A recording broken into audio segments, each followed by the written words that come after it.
주님 앞에 나와서 마음을 다해 찬양할 수 있도록 은혜 주셔서 감사합니다. 찬양 가운데 임재해 주시고 또 기도 가운데 응답해 주시고 또 말씀 가운데 감동을 주시기를 간절히 기도드립니다. 주님께서 우리에게 하늘 소망을 주신 것을 생각할 때 너무 감사합니다. 저희들이 영원한 하늘나라를 소망하는 그런 믿음의 삶으로 살 수 있도록 도와주시고 오늘 이 시간에도 우리에게 말씀을 허락하여 주시기를 간절히 기도드립니다. 예수님의 이름으로 기도드립니다. 아멘. 오늘 계시록 21장 1절부터 18절까지입니다. 좀 스피드하게 같이 읽겠습니다. 또 내가 새 하늘과 새 땅을 보니 처음 하늘과 처음 땅이 없어졌고 바다도 다시 있지 않더라.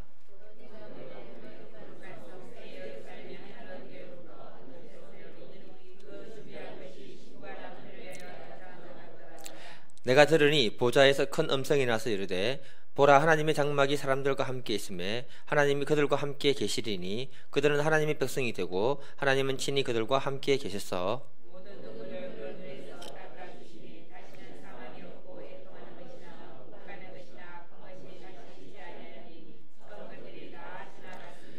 보라, 앉으신 이가 이르시되 보라, 내가 만물을 새롭게 하노라 하시고 또 이르시되 이 말은 신시라고 참되니 기록하라 하시고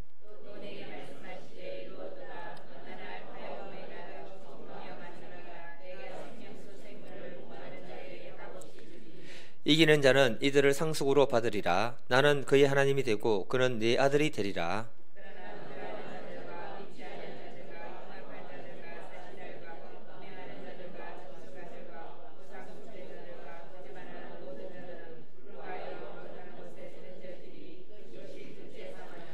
일곱 대접을 가지고 마지막 일곱 재앙을 담은 일곱 천사 중 하나가 나와서 내게 말하여 이르되 이리 오라, 내가 신부 곧 어린 양의 아내를 내게 보이리라 하고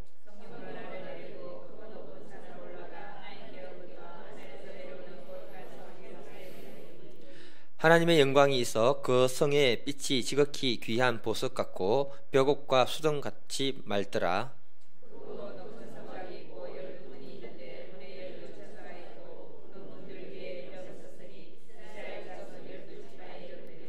동쪽의 세 문, 북쪽의 세 문, 남쪽의 세 문, 서쪽의 세 문이니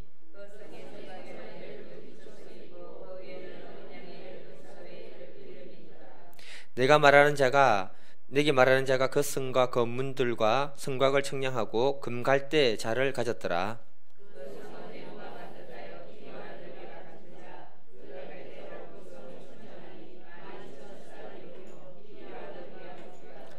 그 성곽을 청량함에 144규빗이니 사람의 청량 곧 천사의 청량이라.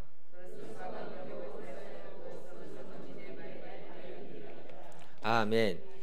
제목 같이 한번 읽어보겠습니다. 시작. 오늘 본문에는 여러 가지 내용들을 얘기할 게 많은데요. 계시록을 다음 주로 끝을 빨리 내고 싶어가지고 이거 두 편으로 할까 세 편으로 할까 하다가 그냥 중요한 거 하나만 하고 넘어가야겠다 이렇게 마음을 먹었습니다. 그러니까 여러분들 다 얘기 안 하지 않는 거는 다음에 기회 되면 제가 한번 설교하도록 하겠습니다. 요한계시록의 마지막 결론이 어디냐면요, 하이라이트가 바로 계시록 21장하고 22장입니다. 드디어 하나님이 자기 백성들에게 새 하늘과 새 땅을 허락하시고요, 그분이 다스리는 완전한 나라, 아픔이 없는 나라, 눈물이 없는 나라, 기쁨과 희락이 있는 나라를 갖다가 소개하는 게 바로 21장의 이야기입니다.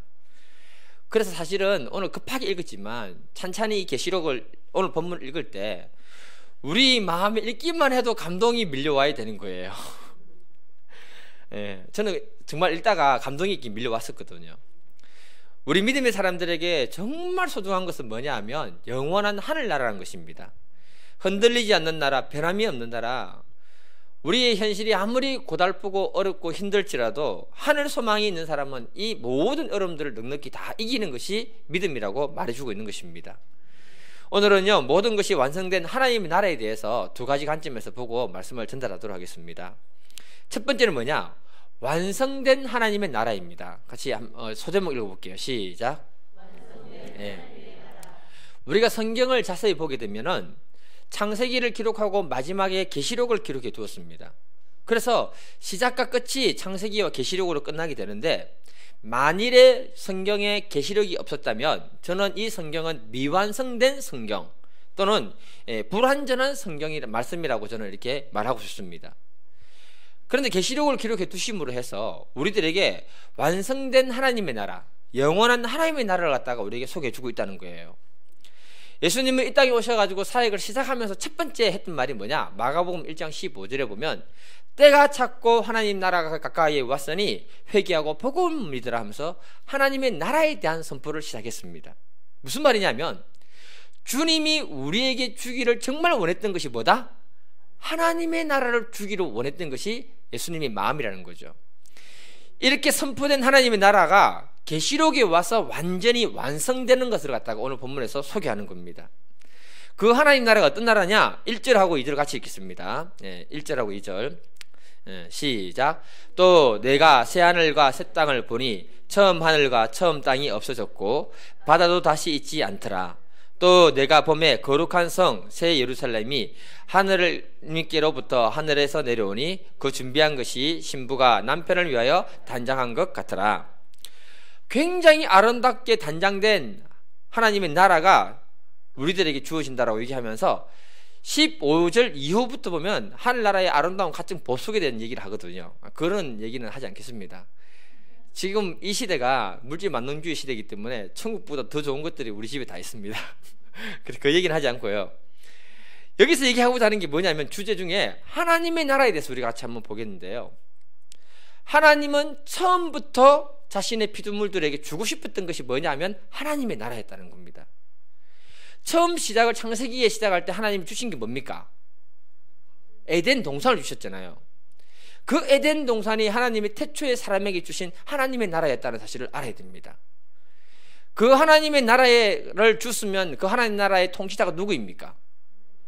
하나님이잖아요. 예. 그래서 하나님은요 자신의 나라인 에덴 동산 중심에 하나님을 상징하는 선악을 알게 하는 나무와 영생나무를 중심에 딱 두셨던 거예요. 왜? 그 하나님의 통치권을 가르쳐 주는 거기 때문에 그런 겁니다. 그래서 요한계시록에서 계속 얘기하는 것이 뭐냐? 핵심이 뭐냐? 하나님과 어린 양의 보좌로부터 시작되는 중심성을 갖다 얘기하고 있다는 거예요. 계시록 22장 1절에서 2절 또 보게 되면요 뭐라고 하느냐? 하나님의 보좌로부터 생명수 강이 흘러나와서 모든 것이 살아나는 이야기를 해주고 있습니다. 다시 말해서 뭐냐? 하나님 나라의 특징 중에 하나는 하나님 보좌와 그 어린 양이 중심이 된다는 거죠. 그래서 5절에도 뭐라고 하느냐? 5절을 같이 한번 읽어보도록 하겠습니다. 5절 시작. 보좌에 앉으신 이가 이르되 보라 내가 만물을 새롭게 하노라. 여기까지입니다. 예. 보좌에 앉으신 주님이 만물을 새롭게 한다고 선포하고 있습니다. 그래서 하나님의 나라인 에덴 동산의 중심에 선악을 알게 하는 그 나무, 그 생명나무가 하나님 보좌를 상징하는 거라면 하나님 나라에 가게 되면 어린 양과 하나님이 그 보좌 중심에서 모든 것이 이루어지는 그런 나라라고 이렇게 말해주고 있는 거예요. 그래서 하나님이 원하는 게 뭐냐? 하나님의 통치권 속에서 인간은 모든 자유와 기쁨과 희락을 경험하도록 하신 것이 바로 하나님의 나라라는 것입니다. 이 말은요 사람은 하나님의 통치권을 인정하고요 그 통치권 속에 살아갈 때 진정한 행복과 기쁨을 누리는 것이 사람이라는 것을 우리에게 말해주는 거예요. 그것이 하나님의 나라였고 태초에 하나님이 허락한 에덴 동산도 바로 하나님의 통치권을 인정하는 하나님의 나라였다라고 이렇게 말해주는 겁니다. 이 하나님의 통치권을 인정하지 못하면 우리는 범죄하게 되는 겁니다. 아담과 하와의 범죄는 결국 뭐냐? 하나님 통치권에 대한 불순종입니다, 여러분. 그리고 하나님의 통치권에 대한 반항이었다고 보시면 되는 거예요. 그래서 그들이 범죄하고 하나님 나라에서 쫓겨난 겁니다. 제가 우스갯소리로 지난번에 말씀을 드린 적이 있는데요 우리가 이 땅에서 우리 마음에 하나님 나라가 임하고 하나님 통치가 임하지 않으면 천국 가서 주님과 갈등이 생겨서 살 수 없다고 제가 농담으로 말씀을 드렸습니다. 이해되시죠? 예. 제가 하나님 나라의 핵심이 뭐라고 말씀드렸냐면 창세기부터 요한계시록까지 하나님의 보좌를 통해서 이루어지는 그의 통치성을 갖다가 우리에게 말해주는 거예요. 그래서 5절에 이 말은 신실하고 참되니 기록하라. 계시록에서 보게 되면 기록하라고 선포했던 것은 4번밖에 없습니다. 다 중요한 말이기 때문에 기록하라 이렇게 선포를 했던 거예요. 하나님 보실 때 굉장히 중요한 부분이기 때문에 기록하라는 겁니다. 그래서 우리가 교회나 우리 심령이나 가정이나 하나님의 나라가 이루어지고 통치가 이루어지면 안 된다는 거예요. 우리가 기도해야 되는 게 뭐냐면요, 내 가정과 교회와 이 나라, 이 민족에게 하나님의 통치권이 이루어지고 나라가 이루어질 수 있도록 우리는 기도를 할 때 굉장한 기쁨과 희락이 있는 삶을 살게 된다는 것을 말씀해 주고 있는 겁니다. 그 통치를 위해서 성령 하나님이 지금 우리의 심령 가운데 와서 역사하고 있는 것입니다. 그 통치를 위해서 교회에 성령 하나님이 존재하는 거예요. 이 통치권이 무너진 곳에는 성령 하나님이 있겠습니까? 없겠습니까? 없지요. 예. 그분의 음성을 듣고 그분의 통치를 받지 못하는 신앙인들은 죄송하지만 하나님의 나라가 그 심령이 없다라고도 볼 수 있는 겁니다. 영원한 하나님 나라로 나중에 들어가지 못할 수도 있다는 사실을 기억해야 됩니다. 태초부터 우리가 하나님의 나라를 잃어버린 이유는 다른 것이 아닙니다. 인간들이 하나님의 통치를 거부했다는 거예요. 더 쉽게 말해서 그 말씀에 불순종하는 삶을 살았다는 겁니다. 그래서 하나님 나라를 잃어버리는데 성령 충만 받지 못하고 거듭나지 아니하는 사람들은 그 안에 제 본성들이 있기 때문에 성령의 통치를 받지 못하고 하나님 말씀에 순종하지 못하는 것이 인간의 본성이라고 성경은 기록하고 있는 겁니다. 하나님께 순종하지 못하면요, 사람의 말에 순종할 수 있겠습니까? 없겠습니까? 제가요, 이거는 제 개인적인 겁니다. 신앙생활하면서 깨달은 건데요, 제가 목회를 배워가면서 우리 목사님이 저에게 굉장히 소중한 말씀을 말해 주셨거든요. 저애를 너무 잘 아니까. 그런데 내 안에 제약된 본성이 딱 있으니까요, 아무리 좋은 말 해줘도 순종을 못하는 거예요. 예. 그러면서 내가 하나님 말씀에 순종한다고 나는 생각했습니다. 그런데 중요한 건 내가 기도를 하는데 성령 하나님 뭐라 하느냐, 사람의 말에 순종하지 못하는 너가 어떻게 하나님께 순종하겠느냐, 내 개인적인 겁니다. 예. 반대로 깨닫게 하신 건 뭐냐, 하나님께 순종하지 못하는 사람은 절대로 지도자의 말에 순종할 수 없다. 예. 우리가 크신 하나님을 우습게 생각하고 말씀을 우습게 생각하면 하나님을 우습게 생각하는데 옆에 있는 사람이 우습게 보이죠. 우리 여기는 아무도 안 그렇죠. 제가 그렇다고요. 그렇게 된다는 겁니다. 그래서 마태복음 7장 21절에 보게 되면 나더러 주여 주여 하는 자마다 천국에 들어갈 것이 아니요 다만 하늘에 계신 내 아버지 뜻대로 행하는 자가 천국에 들어간다, 이렇게 말씀해 주신 겁니다. 하나님 나라는 우리가 단순하게 입술로 주여 주여 믿으니까 하늘나라 갑니다 라는 것이 아니라 주님의 뜻에 순종할 수 있는 성령의 사람, 그 통치권을 인정하는 사람, 그 사람이 천국 가서 하나님하고 갈등이 없기 때문에 천국에 데려간다, 이렇게 얘기하는 거예요. 그래서 내 안에 하나님의 통치가 지금 이루어지지 않으면 천국 가도 쫓겨날 확률이 있다. 예. 그래서 지금 우리 마음에 하나님 나라가 있는가? 있다면 그분은 지금 성령 하나님의 통치를 받고 있는 믿음의 사람이요 그 말씀에 순종하는 하나님의 사람이라는 것을 말씀해 주고 있는 겁니다. 그러나 마음이 강팍해진 사람들은요, 하나님 말씀에 순종도 못할 뿐더러 사람의 말에도 순종을 못하는 거예요. 하나님은 태초부터 우리에게 주고 싶었던 것이 뭐냐? 아름다운 하나님의 나라였다는 겁니다. 그 나라는 하나님의 통치권을 인정하는 데서부터 시작하는 곳이 바로 하나님의 나라다. 말을 다르게 하면 하나님의 통치권을 인정하는 사람은 하나님이 세운 지도자를 통해서도 순종하는 그 통치권을 인정하게 된다. 그것이 바로 하나님 나라의 질서이고 하나님 나라의 특징이라고 말해주는 겁니다. 하나님은 태초부터 이 훈련을 사람들을 통해서 시켰는데 가인과 아벨은요, 그 제사를 통해서 말하는 게 뭐냐, 가인은 하나님의 통치를 거부했던 사람입니다. 그러니까 결국 무슨 문제가 생깁니까? 사람과의 관계의 문제가 심각해지더라는 것을 말해주고 있는 거예요. 하나님의 통치권을 인정하지 않으면, 하나님의 통치권을 내 심령 가운데 인정하지 않으면 결국은 사람들과의 관계의 문제가 심각해진다는 것을 성경은 말해주고 있는 겁니다. 우리의 심령에 잃어버린 낙원이 있기 때문에 심령 깊은 곳에 보면은 그 잃어버린 신낙원에 대한 소망을 가지고 있습니다. 원래 자기가 가지고 있을 때는 귀한 줄 모르다가 잃어버리면 어떻게 됩니까? 엄청 귀한 걸로 알게 되잖아요. 네. 그래서 에덴을 잃어버리고 난 다음에 우리의 마음은 늘 뭐가 있느냐? 낙원에 대한 기대가 있는 거예요. 그래서 성경은 하나님 나라에 대해서 계속해서 말씀해 주고 있습니다. 우리 이사야 65장 17절 18절 같이 한번 읽어볼까요? 네. 시작.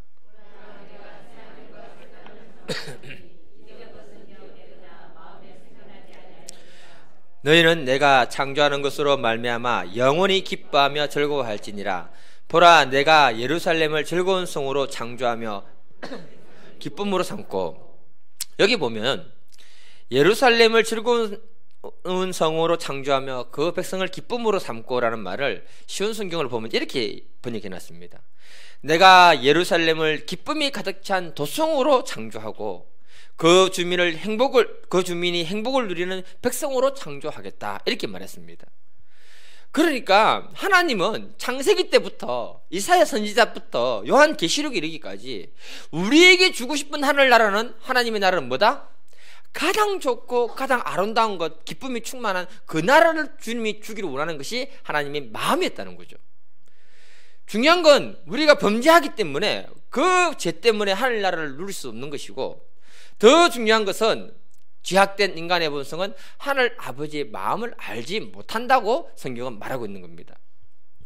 하나님은 처음부터 끝까지 변함없이 우리에게 가장 좋은 것을 주기를 원했는데 그것이 바로 하늘나라다.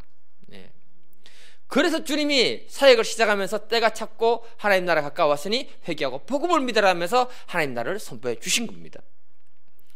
제가 전에 말씀을 드린 적이 있는데요, 예수님이 꼭 십자가에 달려서 죽으셔야만이 우리를 구원할 수 있습니까? 아니, 하나님이 창조주인데 꼭 십자가에 매달려 죽으셔야만 우리를 구원할 수 있습니까? 다른 방법으로도 구원할 수 있습니다. 그런데 왜 십자가에 매달려 돌아가셨느냐? 인간의 범죄가 무엇으로부터 시작됐습니까? 선악을 아는, 선악과의 나무의 열매를 따먹는 순간부터 범죄하기 시작했잖아요. 인간의 저주는 나무로부터 시작된 거예요. 그래서 에덴 동산의 원형을 살렸던 곳이 어디냐 하면 골고다라는 거예요. 동산 중앙에 선악을 알게 하는 나무와 생명나무를 두셨다. 동산에 선악을 아는 나무와 생명나무를 두셨다는 것은 모든 사람들이 다 볼 수 있는 곳을 말하는 겁니다. 골고다 언덕은요, 성 밖에 언덕 높은 곳에 모든 사람이 다 볼 수 있는 곳입니다. 그곳에 하나님이 나무로 선악을 알게 하는 나무와 생명나무를 골고다 언덕에 심었던 거예요. 그래서 거기 보게 되면 하나님 에덴 동산의 원형을 통해 가지고 한 사람의 불순종으로 말미암아 죄가 들어오고 저주가 들어왔잖아요. 골고다 언덕에서 한 사람의 순종으로 말미암아 죄와 저주가 사라지고 하나님 나라가 임하면서 축복이 들어올 수 있도록 길을 열어놓은 겁니다. 그래서 십자가에 매달릴 때 선악을 상징하는 나무가 뭡니까, 여러분? 예수님 뒤에 두 명의 제순구예요. 두 개의 나무. 한 명은 악이고 한 명은 선인데, 하나님 기준으로 볼 때 선은 뭡니까? 예수 그리스도를 받아들이는 사람이 선이고요, 하나님 기준으로 볼 때 악은 예수 그리스도를 거부하는 자들입니다. 그래서 두 강도가 선악을 상징하는 나무라는 거예요. 그리고 예수님은 영원한 생명을 주시기 위해서 십자가에 달렸잖아요. 그 예수가 바로 생명나무로 그곳에 달려 있었던 것입니다. 네. 그래서 하나님 나라를 그곳에서 회복을 하고요, 창세기 때 파괴된 하나님 나라의 원형을 십자가에서 회복을 하고 계시록에서 영원한 하나님 나라를 완성하는 것이 바로 성경은 얘기하고 있다는 겁니다. 제가 설명을 좀 길어서 죄송한데 굉장히 중요한 이야기입니다. 하나님 나라 하면 창세기부터 요한계시록까지 이런 기본적인 구조와 틀이 내 머릿속에 들어와야 되는 거예요. 이런 큰 줄거리 속에서 하나님이 우리에게 주시고자 하는 것이 뭐냐? 그 나라를 통해서 기쁨과 위로와 은혜를 주시기 위해서 하나님이 나라를 이 나라에 건설을 하셨다는 겁니다. 그래서 4절을 보게 되면 4절에 이렇게 말합니다. 같이 4절을 읽겠습니다. 4절 시작. 모든 눈물을 그 눈에서 닦아주시니 다시는 사망이 없고 애통하는 것이나 곡하는 것이나 아픈 것이 다시 있지 아니하리니 처음 것들이 다 지나갔음이니라. 아멘. 우리에게 이런 영원한 하늘나라를 주셨다는 것에 대해서 감격과 기쁨이 있기를 간절히 기도드립니다. 칼빈은 말하기를 예수 믿고 천국 가는 것이 기독교인들의 궁극적인 목표다. 또 칼빈은 뭐라 했냐면 천국 소망으로 가득해서 천국 가는 나를 날마다 묵상하면서 30대 중반부터는 하루에 20분 이상 하나님 나를 빨리 천국에 데려가 주시옵소서 그렇게 기도를 했다고 합니다. 칼빈이 몇 살에 죽을게요? 확인해 보니까 55세에 죽었어요. 굉장히 젊은 날이에요. 그러니까 하나님하고 너무 빨리 살고 싶으면 빨리 천국에 가게 되는 겁니다. 예. 저도 뭐 이제 해볼 거 다 해봤기 때문에 천국만 소망하고 있습니다. 예. 그러니까 우리가 오늘 이 시간에 하나님 나라가 내 심령이 임하고 내 가정이 임하고 이 교회에 임하면서 하나님이 주시는 그 축복과 희락이 삶 가운데 있을 수 있도록 기도할 수 있기를 바랍니다. 두 번째 소제목 같이 한번 읽어볼게요. 두 번째 소제목. 예. 시작. 임마누엘이란 말은 하나님이 우리와 함께 하신다는 말씀이잖아요. 우리가 하나님의 속성과 그 성품을 알게 되면은 하나님에 대한 오해를 굉장히 많이 풀 수가 있습니다. 하나님의 속성은 사랑과 공의의 하나님이잖아요. 그러면서도 하나님의 속성은요, 자기가 창조한 그 사람들과 함께 있고 싶어 했던 것이 뭐냐? 하나님의 마음이라는 겁니다. 마치 부모가 자녀를 낳고 기르고 난 다음에요, 어떻겠습니까? 자녀하고 같이 함께 하고 싶잖아요. 요즘은 좀 안 그러시는 분이 있는데 저는 좀 마음이 조금 바뀌었습니다. 옛날에 빨리 보내고 싶었는데 아이들을 키워보니까 좀 같이 있고 싶다. 시집보내도 애들하고 교통하고 같이 장난치고 노니까 너무 행복하고 좋아요. 아빠를 모른 척하면요 섭섭해요. 아유, 나이가 들었나? 재미있는 건 뭐냐? 자녀들은 자라면서 늘 생각하는 것이 간섭이 없는 부모의 곁을 멀리 떠나고 싶다. 이것이 바로 뭐냐면 탕자의 이야기라는 겁니다. 예. 그래서 우리 자녀들이 고등학생만 되면요 부모로부터 멀리 떨어져서 등록금도 비싼데 먼 타 지역으로 다 가고 싶어 하는 거예요. 이런 심리가 하나님과 인간 사이에 동일하게 나타나고 있는 겁니다. 하나님은 늘 우리와 함께 하고 싶지만 제 많은 우리 인간들은 늘 하나님을 멀리 두고 싶어요. 이런 심리적인 것들이 인간의 제약에 그 숨어있는 속성이라고 이렇게 말해주고 있는 겁니다. 그러면 우리들이 언제부터 하나님하고 정말 함께 하고 싶어지는지 아십니까? 탕자의 비유처럼 멀리 하나님을 떠났다가 고생하고 난 다음에 모든 걸 탕진하고 난 다음에 그래도 아버지 집에 있는 것이 은혜다 깨달으면 그때부터는 주님께 딱 붙어서 살려고 이렇게 노력을 하게 됩니다. 그래서 하나님은 이런 깨달음을 위해서 우리들에게 때로는 가만히 내버려 두는 거예요. 탕자처럼 자기 고집, 자기 생각, 자기 뜻대로 살도록 내버려 둡니다. 말해도 안 들으니까. 그리고 난 다음에 안타깝지만 모든 걸 다 잃어버리고 소비하고 난 다음에 깨닫는 게 뭐냐? 아버지 집에 돌아가야겠다. 여기 탕자 많습니다. 저도 그렇고. 그러니까 오늘 본문에서 이 여러 가지 이야기할 수 있는데 제가 이 완성된 임마누엘의 나라를 말씀드리는 이유는 뭐냐면 하나님이 정말 어떤 마음을 가지시는가. 자, 그건데 자, 일단 15절하고 16절 한번 읽어보겠습니다. 15절하고 16절입니다. 시작. 내게 말하는 자가 그 성과 그 성문과 성곽을 측량하려고 금 갈대자를 가졌더라. 그 성은 네모가 반듯하여 길이와 넓이가 같은지라. 그 갈대자로 그 성을 측량하니 12,000스타디온이요 길이와 넓이와 높이가 같더라. 자, 지금 여기 이 말씀은요 새 예루살렘의 모형을 봤는데 이 모형은 사도 요한이 본 것이 상징적인 것입니다. 그 상징이 뭐냐면 지성소를 가리킵니다. 뭘 가리킨다고요? 예, 잘 알아야 됩니다. 자, 열왕기상 6장 20절하고 21절 한번 읽어볼게요. 예, 시작. 그 내소의 아내의 길이가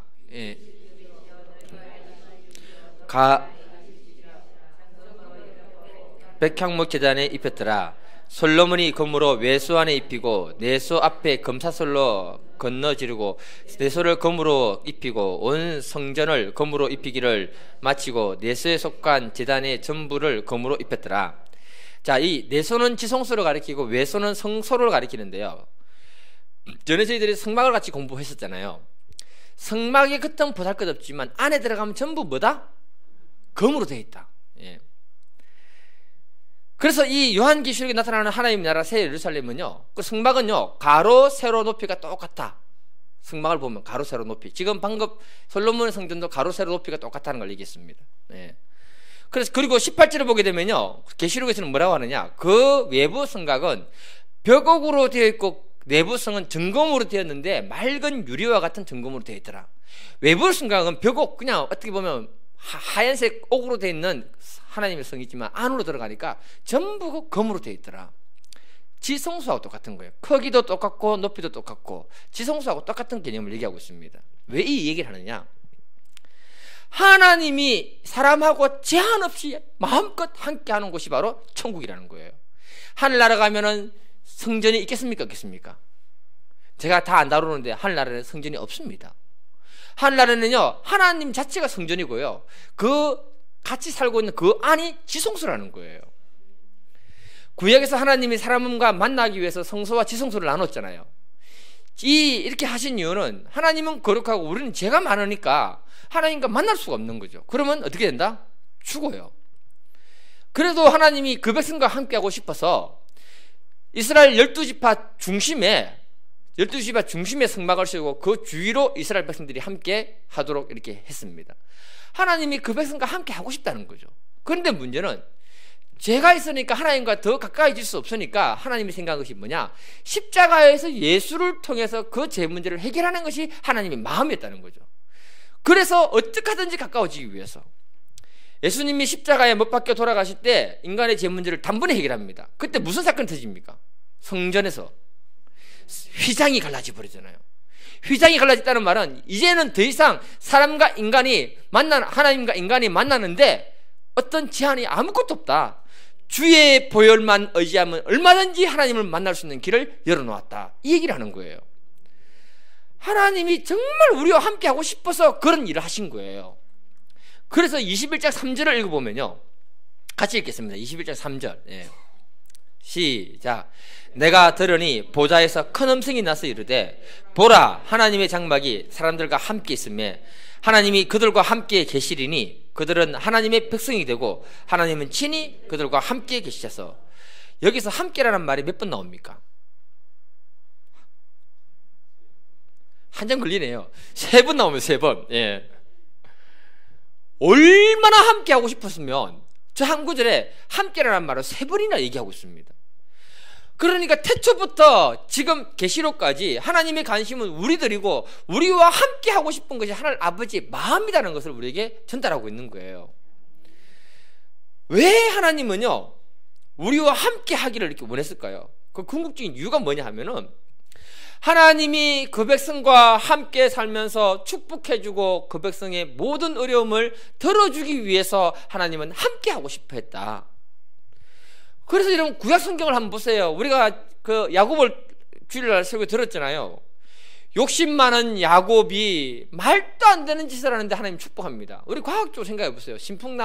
단풍나무 껍질 벗겨서 교배할 때 얼룩달룩 막 흔든다고 해서 그 놈이 얼룩달룩한 놈이 나옵니까? 안 나옵니까? 과학적으로 안 나오죠.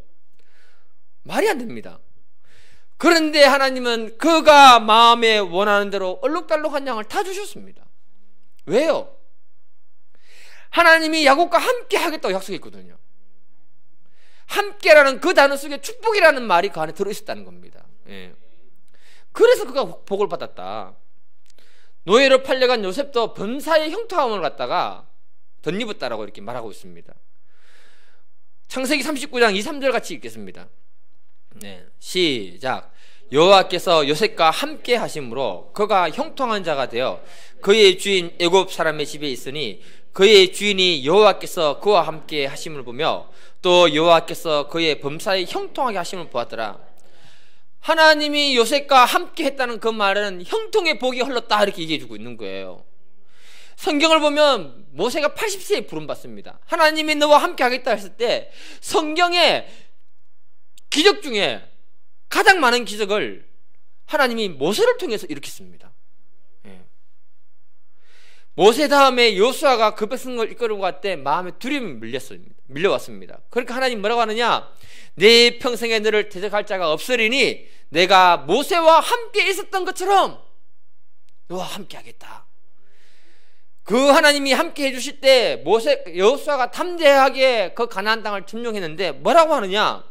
여호수아 10장 42절에 이스라엘 하나님 여호와께서 이스라엘을 위하여 싸우셨으므로 여호수아가 이 모든 왕들과 그들의 땅을 단숨에 빼앗았느니라. 하나님이 함께할 때 그 정복자의 정복 전쟁의 정복 승리자가 되게 해주셨다라고 이렇게 성경은 말해주고 있다는 거죠. 그러니까 하나님이 우리와 함께 해주시겠다는 건 뭐냐 하면 우리를 간섭하고 괴롭히기 위해서 함께 해주시겠다가 아니고요, 친아버지가 되어주셔서 지금 현재 우리의 삶의 문제와 고민거리를 친히 해결해 주시기 위해서 함께 하신다. 굉장히 축복된 말씀입니다. 임마누엘이. 제가 아버지로서요, 돈이 많으면요, 우리 딸들이 어려움을 겪고 있으면 힘들어하면요, 돈으로 다 도와주고 싶습니다. 그런데 돈이 없어요. 그래서 사랑하는 딸들을 위해서 기도해 주는 거예요. 하나님이 너희 인생에 함께 할 수 있도록 믿음 생활을 제가 가르치고 있고요, 성경 공부해 주고 있습니다. 왜냐하면 하나님이 너와 함께하면, 너희들과 함께하면 너희들의 인생은 하나님이 복 주시기 때문에 강조하고 있습니다. 제가 사람의 힘과 능력으로 할 수 있는 것도 있지만 한계가 너무 많습니다. 지금 이 시대는 우리의 힘과 능력으로 살 수 있는 그런 시대가 아닙니다. 임마누엘 하시면서 우리와 함께 하시고 도우시는 그 하나님의 능력이 아니면 우리 자녀들을 우리가 믿음으로 키울 수도 없습니다. 하나님은 이런 축복을 주시기 위해서 우리와 함께 하겠다. 태초부터 계시록까지. 태초의 범죄함으로 하나님과 단절된 그 인간들이 뭐가 좋다고? 하나님의 사랑은 변함없이 끝까지 우리와 함께해서 하나님이 우리에게 축복과 기쁨과 희락을 허락하시는 곳이 바로 뭐냐? 임마누엘의 축복이라는 거죠. 그래서 우리는 성령 하나님이 우리 심령이 있고 하나님이 나와 함께 하신다는 사실을 믿기만 하면 그 어떤 문제 앞에서도 두려워하지 않고 담대함이 우리 심령에 밀려오게 되는 줄 믿습니다. 그래서 우리는 기도하면서 성령 하나님이 나를 붙들어 주시도록 기도를 해야 되는 거예요. 사람이 아무것도 아닌 것 같지만요, 내 안에 주님이 계신다는 분명한 믿음과 확실히 생기면 담대해지는 거예요. 두려움이 물러가게 되는 겁니다. 우리가 다 잘 아는 유관순 여사, 아니지, 유관순 열사라 해야 되나? 예. 그분이 3.1 운동을 위해서 이렇게 사람들을 준비해서 모을 때 그 시대는 휴대폰이 없었잖아요. 그러니까 고개를 넘어가면서 사람들을 불러 모으는데 한 마을을 갈 때 사람들이 하는 말이, 저 고개에는 호랑이가 살고 있으니까 가지 마라. 낮에도 장정들이 4-5명이 몰려 돌아다니면서 넘어가는 곳이다. 그렇게 했는데도 불구하고 3.1 운동을 해야 되니까 사람들을 모으기 위해서 유관순 열사가 그 밤에 고개를 넘어갔다고 합니다. 아니야 다를까 원수는 외나무다리에서 만난다고. 호랑이를 딱 만난 거예요. 여러분, 밤에 고양이나 살쾡이, 산을 올라서 살쾡이 봤는데요, 눈에 불빛이 장난이 아닙니다. 호랑이 만나면 눈에 불이요, 푸른 불이 나와요. 그게 쓰면 다 그냥 자기도 모르게 볼일 봅니다. 예. 그런데 이 유관순 열사가 호랑이를 째려보면서 꾸짖기를, 이 무례한 놈아, 나는 만군의 여호와의 뜻을 받들어 조국과 민족의 해방을 위해서 동지들을 만나러 가는데 너가 지금 내 길을 막다니 이 무엄한 놈아, 썩 물러가라. 그랬더니 호랑이가 쑥 도망가더랍니다. 안 봐서 모르죠. 중요한 건 뭐냐 하면 그 심령에 하나님이 함께 한다는 그 믿음이 있으니까 담대함이 들어오니까 그 호랑이 앞에서도 두려워하지 않고 죽음도 두려워하지 않고 3.1 운동을 외치다가 돌아가신 거죠. 하나님이 왜 우리와 함께 하기를 원하는가 하면요, 이 땅을 살아갈 때 우리의 힘과 능력으로 할 수 없는 그 많은 문제를 도우시기 위해서, 그리고 그 도움 속에서 하나님의 기쁨과 희열이 무엇인지를 가르쳐 주기를 위해서. 그래서 주님은 오늘도 여러분들을 기다리고 있는 것이고요. 차영 집사님이 찬양 시작할 때 뭐라 했냐면, 여러분들과 함께 예배를 들을 수 있어서 너무 감사합니다 그랬잖아요. 함께라는 단어가요, 만약에 여러분 아무도 안 계시고 내 혼자 있으면요, 설교 안 합니다. 함께 하시는 분도 있으니까 그래도 힘을 내서 하죠. 그러니까 함께 한다는 그게 얼마나 힘이 되고 용기를 주고 우리 심령 가운데 기쁨을 주는지 모른다는 거죠. 하나님이 함께 하신다는 것을 믿기만 하면 심리적으로 사람들은요, 위축당하지 않고 두려움으로도 벗어나게 되는 줄 믿습니다. 악한 마귀는 우리를 두려움을 심어서 넘어뜨리려고 할지라도 하나님이 함께하기 때문에 우리는 삶의 모든 영역에서 다 승리하는 믿음의 사람이 되는 줄 믿습니다. 이 밤에 기도할 때 우리가 지금 이렇게 오늘 기도를 했으면 좋겠습니다. 지금 이 나라 인민족이 굉장히 어렵잖아요. 하나님이 함께하면 북한이고 미국이고 중국이고 상관없이 우리가 보호받고 하나님이 우리를 지켜주실 줄 믿습니다. 그러니까 이 나라 인민족을 위해서 기도해 주시고요. 두 번째는 이제 우리의 심령과 교회에 하나님의 나라가 임할 수 있도록, 그리고 또 이제 수능이 있는 우리 자녀들이 있는데 자녀들에게 하나님이 함께 하시면 그 아이들의 심령 가운데 하나님의 인생 문제를 풀어주실 줄 믿습니다. 그걸 위해 기도해 주시고 우리 교회에 정말 성령으로 충만하고 말씀이 충만한 믿음의 역사를 위해서 기도해 주시면 감사하겠습니다. 그래서 이 교회가 이 시대에 하나님께 쓰임받는 그런 귀한 교회 될 수 있도록 우리 다 같이 주여 삼창하고 기도하겠습니다. 주여